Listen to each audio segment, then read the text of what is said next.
بہت غور سے جملہ سننا. فیصلے کے سال آ رہے. اب دنیا کی زندگی میں زیادہ وقت باقی نہیں, پوری دنیا کی زندگی میں زیادہ وقت باقی نہیں. اب فیصلے کے دن آ رہے ہیں.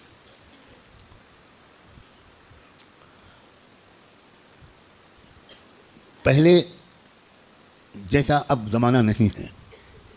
ایک ایک دن جو گزر رہا ہے یہ فیصلے کے دن سے ہمیں قریب کر رہا ہے. اور فیصلے کے دن کی جو سب سے بڑی علامت ہے جب فیصلے کا دن قریب ہے وہ ہے فلسطین کے حالات. کیونکہ اب بہت بڑے بڑے واقعات ہوں گے. دجال کی آمد بھی بہت دور نہیں ہے, اور حضرت عیسیٰ کی آمد بھی بہت دور نہیں ہے, اور امام مہدی کی آمد بھی بہت دور نہیں.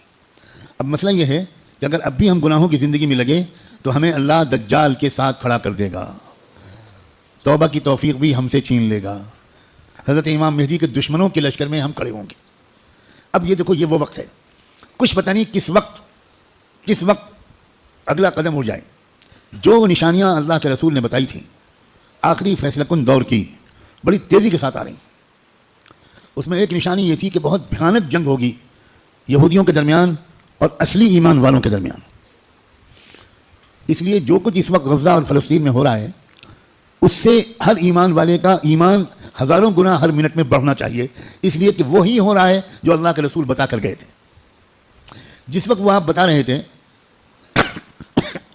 اس وقت تو فلسطین میں کوئی مسلمان تھا ہی نہیں, اور آپ یہ بتا رہے ہیں کہ ایک بھیانک جنگ ہوگی, خطرناک جنگ ہوگی, یہودیوں اور ایمان والوں کے مابین ایک خطرناک جنگ ہوگی. آپ بتا رہے ہیں کہ ایک علاقہ ہوگا جہاں سچے پکے مومن جان دے رہے ہوں گے اور جان لے رہے ہوں گے, قربانیاں دے رہے ہوں گے. مسجد اقصیٰ کی حفاظت میں نوجوان جوک در جوک شہید ہو رہے ہوں گے.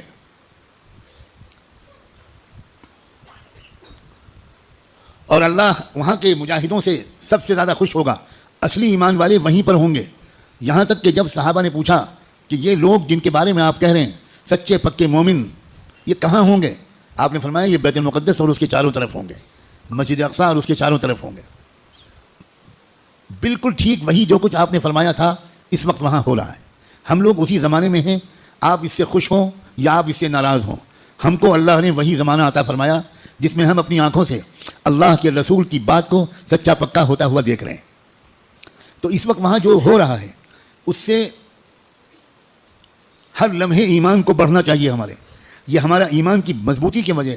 لوگ الٹا سمجھ رہے ہیں یہ جو کچھ وہاں پر ہو رہا ہے اس سے خوف اس کے دل میں آ رہا ہے جو سمجھا ہوا نہیں ہے, ڈر وہ رہا ہے جو سمجھا ہوا نہیں ہے.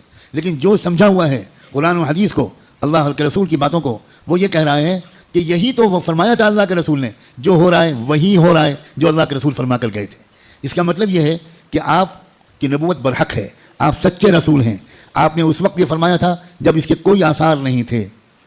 اب آپ نے جو آئندہ کے بارے میں فرمایا تھا کہ جو ہوگا, جب وہ ہو رہا ہے اور پچھلے 6 مہینے سے ہو رہا ہے بلکہ پچھلے 75 سال سے ہو رہا ہے, جو اللہ کے رسول بتا کر گئے تھے, تو اس کے بعد میں جو ہوگا اس مقابلے کا آخری انجام, اس کے بارے میں اللہ کے رسول نے جو کچھ فرمایا وہ بھی یقیناً ہو کر رہے گا. اور وہ کیا ہوگا؟ وہ یہ ہوگا کہ اللہ کے کلمے کا بول بالا وہاں سے پھیلنا شروع ہو کر پورے عالم کی ہر کچی پکے گھر میں اللہ کا کلمہ داخل ہوگا. پوری زمین پر انصاف کا نظام قائم ہوگا, اللہ کا حکم چلے گا, باطل ٹوٹے گا, حق کا غلبہ ہوگا. ایمان والوں کو اللہ تعالیٰ عزت, حکومت, اقتدار, طاقت, غلبہ دیں گے, ان کی قربانیوں کے انعام کے طور پر ضرور دیں گے. اور پھر دجال کا قتل ہوگا, دجال سے چھٹکارا ملے گا. پوری دنیا میں لا يبقى بیت مدر ولا وبر الا وتدخل فيه کلمۃ الاسلام بعز عزیز او بذل ذلیل. اللہ کے رسول کی حدیث کے الفاظ ہیں کہ کوئی کچا پکا گھر یا کوئی خیمہ ایسا نہیں بچے گا جس میں اللہ کا کلمہ داخل نہ ہو جائے, طاقت کے بل پر یا قبول کر کے داخل ہو کر رہے گا.